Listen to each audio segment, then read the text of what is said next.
मोहब्बत में फरेब या कत्ल। जी हाँ, पिछले कुछ समय से देश के अलग अलग हिस्सों से इस तरह की सनसनीखेज वारदात सामने आ रही, चाहे वो दिल्ली का श्रद्धा वालकर हत्याकांड हो या फिर मीरा रोड का सरस्वती विद्या हत्याकांड। वही अब एक और मोहब्बत में फरेब और कत्ल की दिल दहला देने वाली दास्तान सामने आई है मुंबई से सटे पालघर जिले के नायगांव इलाके से, जहां लिव इन पार्टनर ने अपनी प्रेमिका को बाथरूम के टब में डुबोकर मौत के घाट उतार दिया।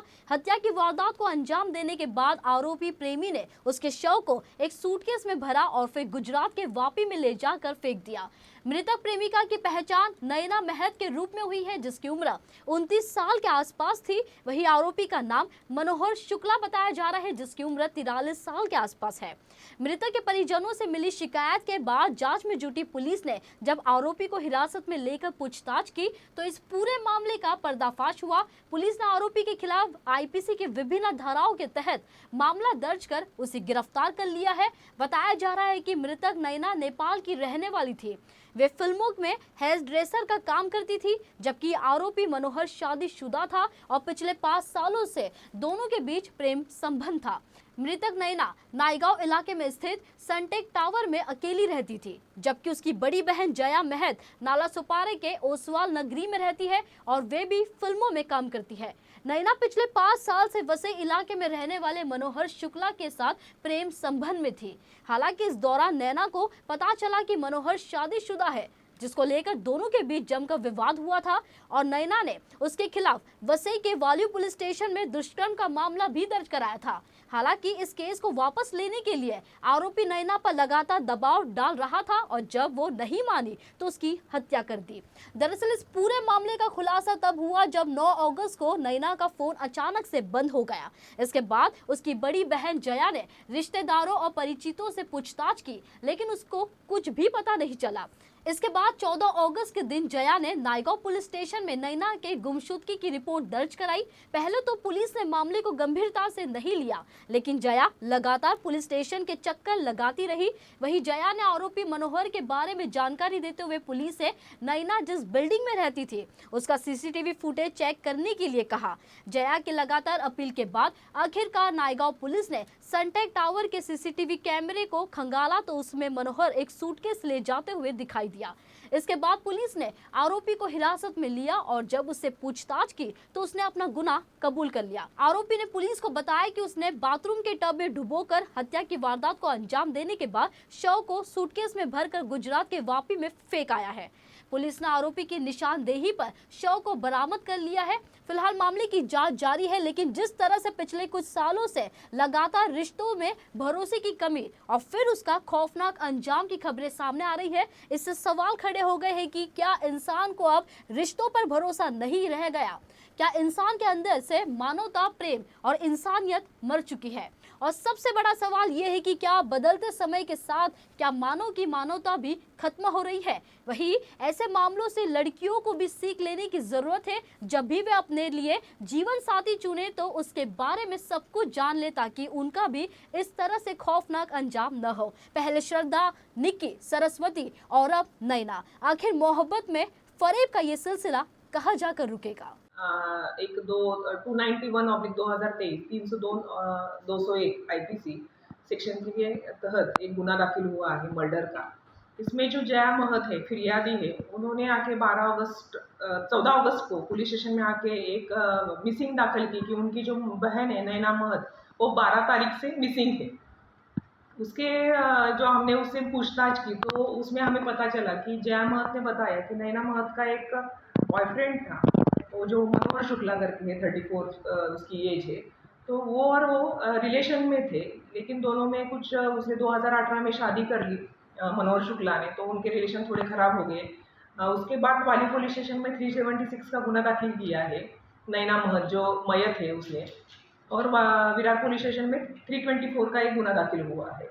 और ये गुने जो 2 गुने दाखिल हुए हैं वो वापस लेने के लिए जो मनोहर शुक्ला है वो बार बार उसे परेशान करता था, उसको फ़ोन करता था, उसको धमकी देता था कि मेरे जो गुने हैं वो वापस ले लो। और 12 अगस्त को जब वो उसको उधर वो फिल्म लाइन में हेयर ड्रेसर है, यानी फिरियादी और उसकी बहन हेयर ड्रेसर का काम करती फिल्म लाइन में, और ये जो आरोपी है मनोहर शुक्ला वो भी फिल्म लाइन में ही काम करता है। तो उधर से फ़ोन आया कि आपकी बहन फ़ोन नहीं उठा रही है, तो उन्होंने जाके घर में देखा जया महत ने, तो नैना महत 12 तारीख से मिसिंग है, इसीलिए 14 तारीख को इधर आके उसने मिसिंग दाखिल किया। फिर हमने मनोहर शुक्ला को बुलाया और उसका भी इंट्रोगेट किया, तो उन्होंने ज़्यादा कुछ बताया नहीं।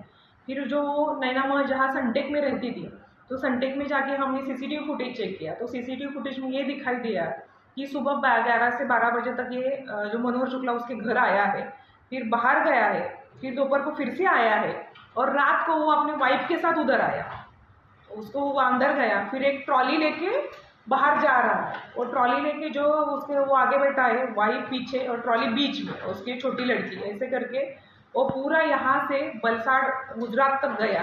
उधर जाके खाड़ी किनारे उधर उसको बॉडी को कितने किलोमीटर ट्रैवल किया यहाँ से 150 किलोमीटर वो 2 व्हीलर पे वो बॉडी को लेके गया है। कौन कौन थे उसके पास? उसकी वाइफ थी और छोटी बच्ची थी जो 2 साल की थी। तो ये हत्या में उसकी वाइफ भी आरोपी है? हाँ, उसके हत्या है, इसके है इसमें 201 में तहत पुरावा नष्ट करने के इसमें उसकी वाइफ भी है। और ये जो अंदर गया तब उसकी झटापटी हो गई, सुबह ही 10 बजे जो जब अंदर गया उसकी झटापटी हो गई, वो कि तुम मुझे ऐसा करते हो, तुम मेरे साथ नहीं रहते, तुमने मेरे साथ शादी नहीं की, तो मैं अभी फिनेल पीऊँगी। फिर वो एसिड पीने की कोशिश की, तो ये बोला कि तुम मरना ही चाहती हो, इसीलिए वो बकेट में जो पानी था उसके सर को ऐसे बकेट में डुबो दिया, और 4-5 मिनट में उसका ये होने के बाद उसको घबरा गया कि अभी वो शायद बेशुद्ध है, उसको होश नहीं रहा होगा, इसलिए वो बेड पे उसको सुला के काम पे चला गया।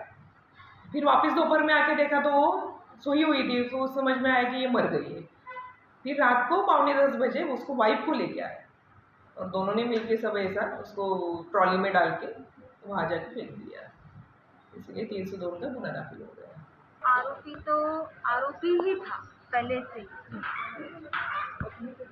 और हमें बहुत सारी चीज़ें नहीं पता था, तो मैंने केस किया, मिसिंग कंप्लेंट किया। मतलब मेरे पास कोई लफ्ज़ नहीं है कि इसने ऐसा क्यों किया और किस वजह से किया। मतलब ऐसा आपको कब पता चला कि आपकी बहन गायब है या कुछ हो, तो कब पता चला? मुझे 12 तारीख को पता चला। मैं उदित नारायण की वाइफ के साथ 11 तारीख को खंडाला में शूटिंग के लिए गई थी। तो वहाँ से रिटर्न आते टाइम में मुझे मेकअप दादा ने फ़ोन किया कि तुम्हारी बहन का फ़ोन नहीं लग रहा है, उससे कांटेक्ट दिलाओ, उसका आईडी रिटर्न है या नहीं है, उसके शूटिंग आउट ऑफ कंट्री के लिए। तो मैं वहाँ से आई खंडाला से रात को, सुबह दोपहर को अंकल को पूछा, फिर जाके दरवाज़ा में देखो कि है कि नहीं, फिर खोल के देखा करते नहीं है। फिर मैं रात को 12 बजे गई, दरवाजे में बेल मारा, किसी ने नहीं खोला। फिर मैंने सबको पूछा कि कहीं शायद फ़ोन चोरी हो गया रहेगा या जो भी, तो मैंने सबको पूछा, उसका व्हाट्सअप, फेसबुक, इंस्टाग्राम सब ने अपडेट नहीं था, तो फ़ोन चोरी हो गया होगा, मैंने ये सोचा। फिर 14 तारीख को मैं कंप्लेंट में नायगांव में आके कंप्लेंट करी कि मेरी बहन नहीं मिल रही है घर के अंदर, एक बार कहीं कुछ खा पी के गिर गई, कुछ भी होता है। तो यहाँ पे मैंने कंप्लेंट किया, तो मेरी कंप्लेंट 1 महीना गया, और वो उसके लड़के के ऊपर ऑलरेडी पहले से केस था। उसको हाफ मर्डर पहले किया था, उसको टॉर्चर करता था, उसको मतलब क्या बोलते इमोशनल ब्लैकमेल करता था। और ये क्या बोल के रिलेशन में रहते थे ये दोनों? रहते नहीं, हाँ, contact, only for contact. Relationship में मैं ही उसी के साथ रहती थी। मेरा जैसा शूटिंग रहता था आउटडोर में जाती थी, और यहाँ रिक्शा का बहुत प्रॉब्लम है, रात को लेट नाइट हमारा शूटिंग पैटर्न होता है, तो मैं नाला सोपाला में जाके रहती थी। तो मैं कुछ तो इनको कब मुलाकात कब हुई थी और बहन क्या करती थी? मेरी बहन भी हेयर स्टाइलिस्ट थी शूटिंग में, वो भी शूटिंग का ही काम करती थी। और आरोपी के साथ कैसे पहचान? वो भी फिल्म इंडस्ट्री में जो ड्रेस ज़्यादा होते हैं ना, आर्टिस्ट लोग को जो कॉस्ट्यूम पहनाते हैं, तो ड्रेस ज़्यादा बोलते हैं उसे फिल्म इंडस्ट्री में, तो वहाँ से ऐसा कॉन्टैक्ट। तो केस होने के बाद भी कहीं ना कहीं हमारा फील्ड एक है, तो टकराव हुआ रहेगा, या अब वो आरोपी ही जानता है। आरोपी की शादी हुई थी?